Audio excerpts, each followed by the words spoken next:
Hello and welcome to Food Rebels. This is the podcast that brings you brands, chefs and live on-air tastings, and a show that's dedicated to the more rebellious side of the food world, where we celebrate people who have challenged the status quo. You know me, I'm the show host, AJ Sharp, taste expert, great taste, food judge, business owner. And with me today, we have our producer, Georgie Parsons. Welcome back, Georgie. Hi. I could not be more excited about today. Georgie's literally hopping from foot to foot right now. And if you've listened to our Christmas special, you'll know why. Oh, yeah, we had caviar then, didn't we? We did. I was championing it. So, yeah, I'm very excited to be tasting some today. So we are very excited because today we have Laura King from King's Fine Food. She is a caviar expert. Welcome, Laura. Thank you. Thank you very much. Lovely to be here. I don't know where to start. Where should we start? Because right now in front of us, you might be able to see from the pictures on our social media, there is the most enormous tin of caviar in front of us. We're all slightly terrified because it's very high in value. It is quite high in value. It's probably worth retail about £6,000. Oh, my goodness. Wow. So I'm going to make sure I don't drop it when we Yes, please don't. And it's all laid out over these beautiful ice things. Can you tell me just a little bit about why you started King's Fine? Did you start the business? I started it, yeah. And I started as a journalist, actually, on the Middlesex Chronicle. And then they said when I did my indentures, my writing was turgid and wooden. So that was the end of my ability as a journalist. So then I used to buy aircraft spares for Qantas, seconded to Malaysian Airlines. Then I ran the European purchasing for Philippine Airlines. I had a buyer who bought caviar, went to Air Europe on their engineering side, and Air Europe went out of business. So I needed a job. So they'd already chosen someone, and I remember very cocky sort of saying, "Oh, you get me the interview, I'll get the job." So that was in 1991, a long time ago. So you went from aviation to caviar? To food, yeah. Wow. Yeah, and actually, to be honest, when I first started, I didn't like it. And they said, go and taste it. And I looked at it for 10 minutes thinking, that looks disgusting. But, why not? I started. And then it was quite successful. And I worked with them for 13 years. And they were W.G. White's, one of the oldest caviar companies in the world. They were taken over by a company called Ritter. And I didn't work for the then owner, didn't want to work for the then owner of Ritter. And at the time, my daughter Holly, who works in the business, she was 9, and my son Harry was 4. And I thought my surname is quite strong. Give it a go and go out on your own. So I did. Wow. And we were quite lucky. Almost immediately, Harrods and Fortnum's went out to tender. I went to meet Harrods, and I don't know if this has ever happened to you, but for certainly the first time it happened to me, I was so nervous I couldn't speak. When your mouth gets really dry and you're trying to tender and it was like my first day with my own business, and I thought, I'm never going to get the Harrods business. And I drove away, and then the buyer rang me and said, Laura, you've got the business. So we've had it ever since, 20 years. We've been in business 20 years. Wow. And then we went to Fortnum's. Fortnum's ran out of beluga caviar. They couldn't get it from the company I worked for. So I got the beluga, and we started with Fortnum's, and we've supplied them for the same length of time. So we're very lucky that we've had that business, both of them, for a long time. Very lucky. So wow. Shall we start with what caviar is, where it comes from? Sure. So caviar is the roe of the female sturgeon, and there are 29 different types of sturgeon, but primarily 8 or 9 that produce caviar. Caviar was always wild until 2008, so it was either Russian or Iranian caviar. That's where most of the caviar came from the Caspian Sea. Yeah. 2008, CITES, who happened to come in for an unannounced inspection this morning, which is why I was slightly late, at King's, the reason they started to regulate caviar was to stop overfishing of the sturgeon in the Caspian Sea. So now if you import or export any caviar, you must have a CITES licence. Right. But going back to the original question, caviar is the roe of the female sturgeon. Which is the fish eggs. It's the fish eggs, yeah. It's the fish eggs. And to get the caviar out of the fish, do you have to kill the fish? You do, Okay. yeah. You can't, people say, there have been, companies that have said you can milk the caviar But if you do that, you would have to inject the caviar with hormones, because naturally, if a sturgeon releases its eggs, when it releases to the bottom of the seabed, they're sticky. So you don't want sticky eggs. So you'd have to coat it in something. You'd have to inject it with hormones to get it to release the eggs. Hormones are not permitted in the food chain. So no, you have to kill the sturgeon. But they're all farmed. All caviar is now farmed. It's illegal to have any wild caviar. Oh, really? So it's all farmed. Gosh, so there's interesting. the Caspian Sea, I'm sure, is full of sturgeon, but it's illegal. And even Putin, I think years ago, they used to sell a lot of it. I've never bought Russian caviar because the quality isn't good enough, but they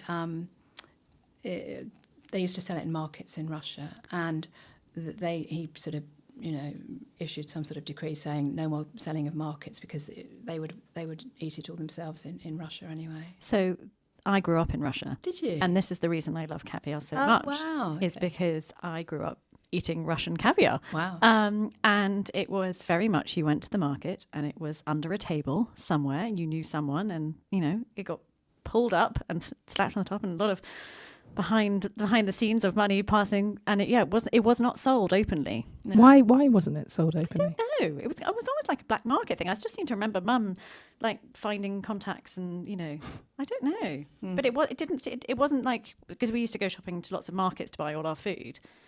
But I seem to remember that the caviar was very much kept hush hush.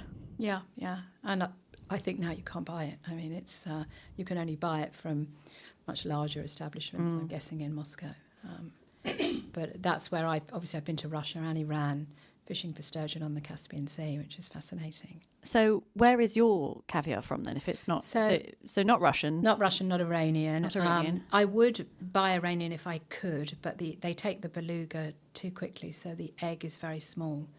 And I bought some, a couple of years ago, and said to them I must have a large egg. So I got an egg that was sort of 3.6 in terms of size, and when we got it, it was a big egg, but it tasted really bad, and I'd had to pay out front. So that was a bit disastrous. So is that the age of the fish makes it bigger, or is it, how do you get a bigger egg? No, it's genetic as well. Okay. So it would just depend on that particular fish, and all egg sizes are different. But primarily beluga, I mean, it is the biggest. A beluga sturgeon is 4 meters long, a ton in weight. 4 meters? Yeah, it's huge. So beluga relates to the fish, the variety of sturgeon. So beluga, the Latin name is huso. Right. That's the species of the sturgeon. Yeah. As I said, 4 meters long, a ton in weight, very prehistoric in how they look. And they're farmed 12 years of age when they produce the eggs. So you've got to wait a long time. And people say, Laura, why is caviar so expensive? Yeah. It's expensive because you have to wait For such a long time. The quickest that any sturgeon will produce eggs is within 5 to 6 years. So they must have to have quite a large space and area. Yeah, huge. For keeping huge. an animal that big. Yeah. If you think about the salmon farms, they are really, really thrown in, aren't they? Very small, but they're a much smaller fish. So Belgium, which is my preferred supplier, that's undercover. Most of their sturgeon are kept undercover, and it's huge, absolutely huge in terms of in terms of where they produce the sturgeon. Why undercover? To protect it, so that you don't get anything that falls into the water or could in any way damage the species, really. It's quite unusual to be undercover. Yeah. Kaluga Queen, who are the biggest producer in the world in China. I wasn't keen to deal with China for obvious reasons, and I couldn't ignore them. If we went to Paris now, out of 28 Michelin star chefs, 23 would produce Chinese caviar. Wow. It's really good. We're tasting some Chinese caviar today. My daughter Holly and Steph, who works with us running sales, they were in China recently. They took Harrods to China. I've been a number of times, and where they fish, Thousand Island Lakes in Hangzhou is the same size as Singapore, the lake. Oh, wow. That's huge. So you actually think, so they have a good policy of looking after their animals, and you feel like it's very ethical and yes, of course. I mean, I still worry because it's China, but you can't, when something is so good, you can't ignore it. And of course, a lot of what, if we looked in this room, how much is manufactured in China? Yeah. Quite a lot. So. And then once you killed the fish, do you eat the rest of it? So you could eat every part of a sturgeon. Yeah. So right down to the backbone of a sturgeon, the visiga was used by Escoffier to make, you'll be able to pronounce this, but kubliak, probably I said that badly, which is a Russian dish. So they use that as a type of gelatine. The bladder of the sturgeon, the findings are used in making beer. The meat, of course, is sold. The bones are used for glue. So every part of the sturgeon is absolutely used. Oh, Wow. that's nice to know, isn't it? Yeah. Rather Yeah. than just being, thrown away. And it is, and of course, it's farmed as well. So Yeah. it's all farmed. Amazing. Right. It's incredible. And here you've brought in, is that 6 different varieties? Yeah, I bought in beluga, which is the most expensive, as I explained, because you've got to wait 12 years. before it produces the eggs. Ossietra and golden Ossietra, where you have to wait 8 years. I bought in an imperial, which is 8 to 10 years, an Aquitaine, which is 5 to 6 years, and a Savruga, which is 8 years.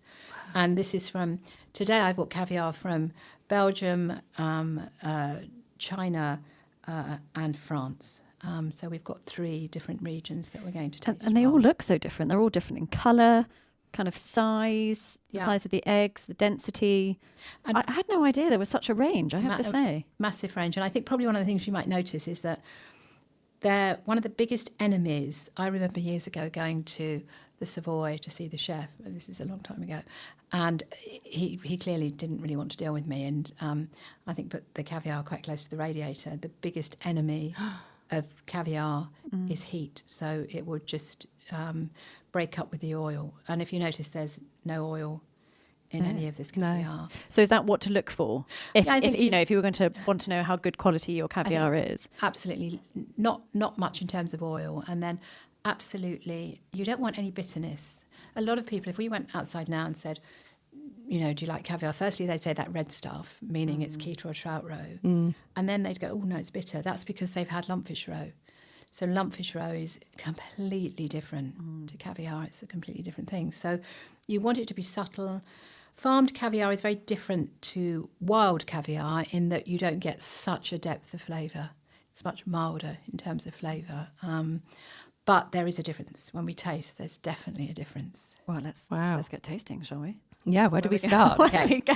So you've both got a mother of pearl spoon. Yes. So Yeah. tell us about this. Why mother of pearl? We use mother of pearl or horn. If we used silver or gold plate, it would oxidise if you left it in the tin. Okay. So mother of pearl. I mean, some caviar companies use plastic, but I just think mother of pearl is a nicer sort of product to use. It feels lovely, and It feels decadent, doesn't it? It does. and this is Love the most it. expensive food in the world. So Yeah. I think it's lovely to do something. It ought to have the Very correct special. things, shouldn't Yeah, it? yeah. And how we're going to taste. Right. So we're going to take from each tin. We're going to start with the beluga. And you don't start with beluga because it's the most expensive, but in terms of taste, Right. it will be very subtle. And we always taste caviar on the back of our hand. So from the forefinger to the thumb, just here. And we do that because it's the best way to taste caviar. And you're not trying to taste it with anything else. I always remember years ago, Conran, when I used to supply Conran, and he said, "Oh, I love it with toast." And I used to think, "God, toast is awful." Yeah. Because it's How to really ruin it. crunchy, and how chopped egg, chives, lemon juice devised by the Americans to take away the taste of very poor quality caviar. Oh, see, that's how we used to eat it Russia. on bellinis. Yeah, with yeah. the chopped egg, onion, Yeah. caviar, sour cream. Or So I think a bellini, warm bellini with sour cream or creme fraiche Yeah. and the caviar on top, absolutely delicious. But once you add onion, it could take away a lot of the flavour. oh, it would taste, Yeah. and then lemon juice would destroy it. I So don't remember any lemon juice, but I No. definitely. I didn't actually eat the raw onion because I didn't like the taste of raw onion, so I would have probably had it more. But we definitely had it with some egg as well, chopped egg. egg's good. So the other way to have it, a softly boiled egg, take the top off, and then put the caviar on the top of the egg Oh, and eat it like that. amazing. Oh, that sounds delicious. This is crazy. You're tantalising us. So funny. So we're going to start with the beluga. Yep. Huso, 12 years of age when it produces the eggs. And if you look at the colours, can you see that the beluga is the lightest grey? Yeah. Yes. And it's the largest egg. Yeah. Yeah. This is Belgium. I think the Belgians are the best in the world for producing beluga. And I'm just going to taste a little. And when we taste on the back of our hand. Yeah, that's it. And then just lick it. Just let it breathe and then just, yeah. Oh, that is So delicious. quite a lot of salt initially, but it's very subtle and it will just linger on the palate. It's so unfishy. Oh, it should not be fishy at all. The other thing you're going to notice, caviar has no smell, and that's a big thing. So if you get caviar that's bitter and it smells, then that's bad caviar. It's not bitter at all. It's sweet and salty and creamy and rich and just, that is absolutely delicious. Actually makes my brain do a little funny tingling thing. So that's beluga, typical of what you would expect of beluga. And the reason it's 3 times the price of any other caviar is that you've got to wait 12 years plus for it to produce the eggs. So next we're going to taste Ossietra. Ossietra is golden stardy. And we're going to taste one from Belgium and then one from China. And that's interesting. So this first one, is this one from Belgium? This is from Belgium. So it's the slightly darker coloured egg. Much darker. I mean, it's not very dark, not as dark as the Aquitaine, but it's heading towards that sort of steely grey. And that's very creamy, very subtle, very soft. So you leave it in the crux of your hand. Yeah, and just let it the breathe, base of your then- thumb and your first finger. Yeah. Just let it breathe. Yeah. Because it feels cold, doesn't it? Yeah, Because 'cause you've it's got it on cold. this lovely ice mat, Yeah, so yeah. we've got it cold. And Then then go for it. They almost pop, those ones, in your mouth. Do you know what I mean? Yeah, they definitely, you get a little burst of flavour as each sort of, Oh my gosh. So the such a golden, this is from China, and as you can see, in terms of taste, it's much more golden. So slightly stronger on the palate, but a very lovely aftertaste. So this is the Belgian one. And that's Chinese. Oh, this is and the Chinese one. Oh, sorry. Yeah, and this and one that's Belgium. is a green, Sort of gold, really. gold, gold. goldy green colour. So if So I'd we been would call shown that that, golden Ossietra. I would have said that wasn't. yeah, I would have said it's not caviar. Caviar, Of all the caviars you have in front of us, I'd have probably thought the darkest one, the Belgian Ossietra that we just tried, was the real caviar. I wouldn't have known. That's interesting. Lack of knowledge. It's a stronger taste profile, isn't it? There's more Depth. earthy notes in there. Yeah, definitely. So then we're going to move on to an imperial. So an imperial is a Schwenki-Darrica sturgeon. This is from China. This is a firmer egg and a larger egg. Not quite as large as the beluga, but getting that way. And this in terms of taste. So where's this one from? This is from China. Oh, this is from China as well. Much firmer egg. Oh yes, it's really sticking together. You Yeah. can see, it's not kind of falling Oh, yeah. apart on our hand. I mean, I never knew you had to eat it off your hand. No. This is amazing. Imagine this at a drinks party. I'd throw my champagne over my shoulder. Oh, completely different. Yeah. Firmer egg. Much Yeah. firmer. Almost lemony as well, though. I know what you mean. No, but there is It's like a citrusy flavour. Something. there's a lightness in there. Yeah. It's still creamy and rich, but there's sort of almost a slightly palate cleansing. Oh, it's lovely. It's interesting because they're so unfishy, and I think that's what puts people off caviar. Yeah. Is they think it's going to be really overly fishy, but it's almost like an anchovy, but it's not like that at all. not- Isn't no. it? It's Not so at all, yeah. delicate. It's very subtle, isn't it? It's very It's so delicate. delicate. Yeah. So next we're going to move on to Aquitaine. Aquitaine is from France. It's the Barry sturgeon. Oh, from France, so they Yeah. produce it as well. They do in the region of Aquitaine. They do. And in terms of taste, that has a stronger taste profile, And it's a darker More- grey, isn't it? darker grey, and definitely a little bit more mackerel, a little bit more saline. Now that one I'd say is a little bit more fishy, just because it's saltier almost. Yeah, there is, like you say, a mackerel note, almost Yeah. like a smokiness there. Yeah. And is that how you would expect caviar to be? Yes, I think I'd definitely expect it to be more like that, a bit saltier than the early ones that we've tried. Yeah, I thought the Ossietra felt to me like how I'd expect it. Like beluga, I have once tasted it before, been very lucky to. But no, the Ossietra I felt tasted how I expect caviar to taste. But, Yeah, okay. but beautiful, utterly beautiful. I think the thing is that it should all, be sort of creamy, soft, subtle. There should be no surprises Jolt. when exactly. Yeah. It should just be very lovely. I mean, it's been such a long time since I've eaten proper caviar. You know, I've just been eating the cheat stuff for such a long time now. But it's reminded me of why and how much I love it. So this is Sevruga, this is Stellatus, this is from Belgium, and we couldn't buy Sevruga. You can only really buy it from Germany, and I was having great difficulty, this is quite a few years ago, buying it. And I said to the Belgians, I don't know what to do. They're very slow at supplying me. You know, I don't think they really want to deal with me. What do I do? And they said, we'll bring some fish in for you. Oh, So they started to farm Sevruga for me, which is great because they are very, very good at what they do. It's owned by someone, they're the biggest producer of chickens and fish feed in Belgium and flour. And then they have this amazing caviar company, but it's run by a husband and wife who are biochemists who are very good at what they do. Yeah. Really good. And so who's your main customer? As in, Harrods or Fortnum's. Is there a certain nationality or profile or who like it more than others? I think the Brits definitely like caviar. I think there's no doubt about that. And I think then if they've got European, if it's Harrods, they've got European or Arab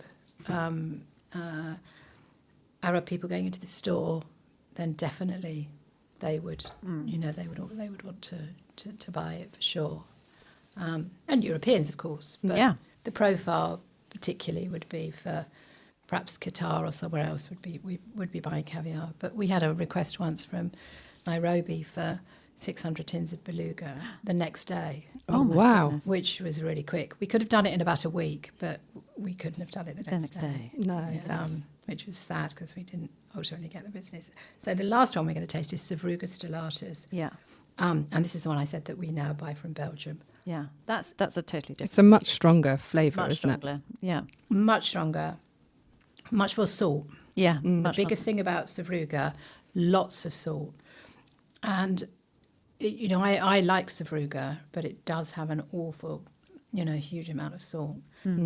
Yes, I get that. I could only eat that in kind of small quantities. I think that one, whereas the other ones, I feel like I could eat in much larger quantities. But I feel like with the Sevruga, I know we're supposed to eat it on our hand, but people do put it on bellinis. Of course. And if you add it to something else, Perfect. that would stand up to something else that had quite a flavours. powerful or, a medium flavour profile.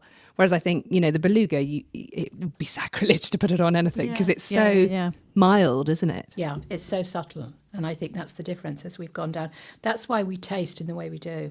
So we taste in terms of the taste experience and obviously finish with something that is much stronger, which, is an interesting way to taste. So I was going to invite you to try more because we're going to end the tasting by pairing it with something quite unusual.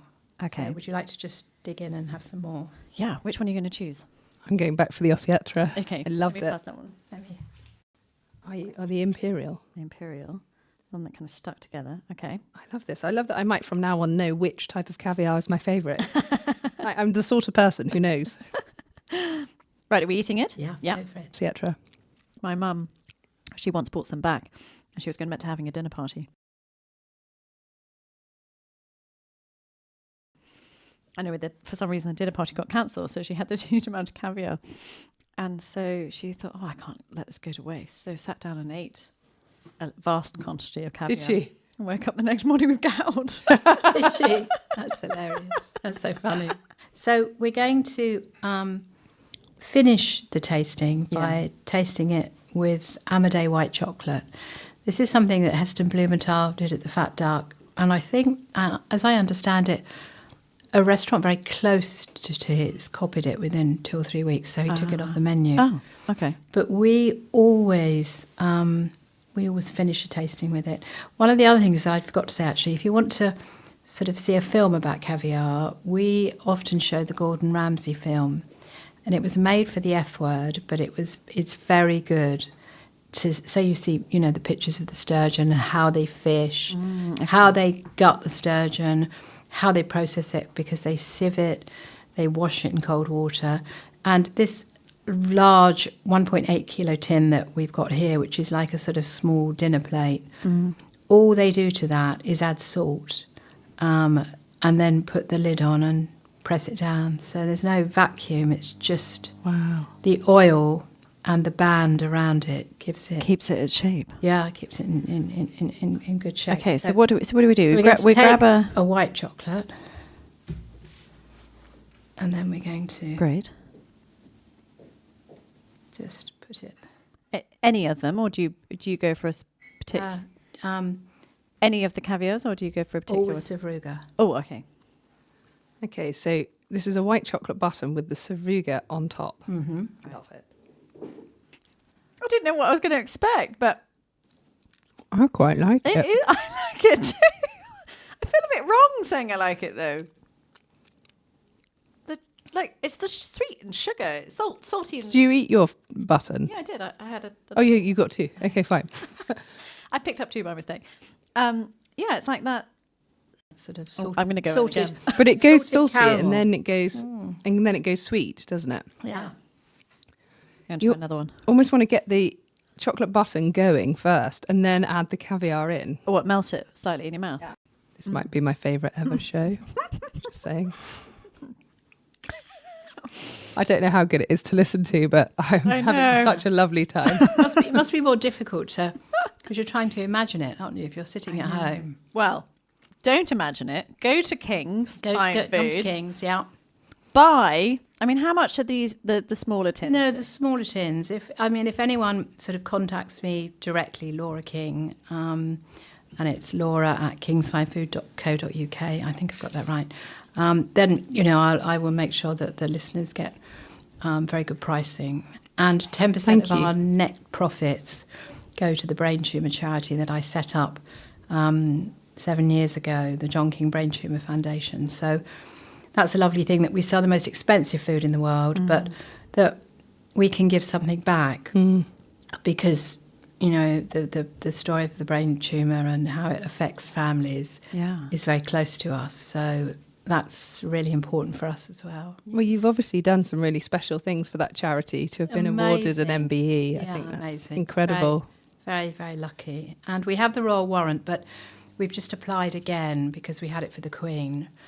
So we've applied again Oh, for you the have to King. reapply, do We you? do. Does he have to taste everything? He- Is it a bit like Great Taste, but with the king? I don't think he tastes things, but Do I you think we could get that job? think you have to be born as a Mountbatten Windsor. But I think he We likes. could do the tasting for him and then tell him which ones to go for. I think he likes caviar, so that's good. just incredible. I know. I think I want to take that large kilo and go and sit on the sofa. See if you can give yourself gout. Exactly. Oh, this is wonderful. I actually think we've come to the end of the show, though, I unbelievably. know. Laura, thank you so much for Pleasure. bringing in this beautiful, beautiful caviar. It's been, Such a treat. I feel like Such I'm a treat. walking on a cloud or something. Glad you both enjoyed it. Yes, so really much. good. And thank you, Georgie. Well, anytime I get to come and taste caviar, I'm here. Yeah, amazing. You've been listening to Food Rebels, which is available on radio stations around the UK. You can also listen on Apple Podcasts, Spotify and Audible. Please remember to subscribe and rate us with 5 stars. We're also on Instagram at food_rebels_. Give us a follow. And if you'd like to come on our show, do get in touch. Thanks for joining us. Make sure you taste the rebellion.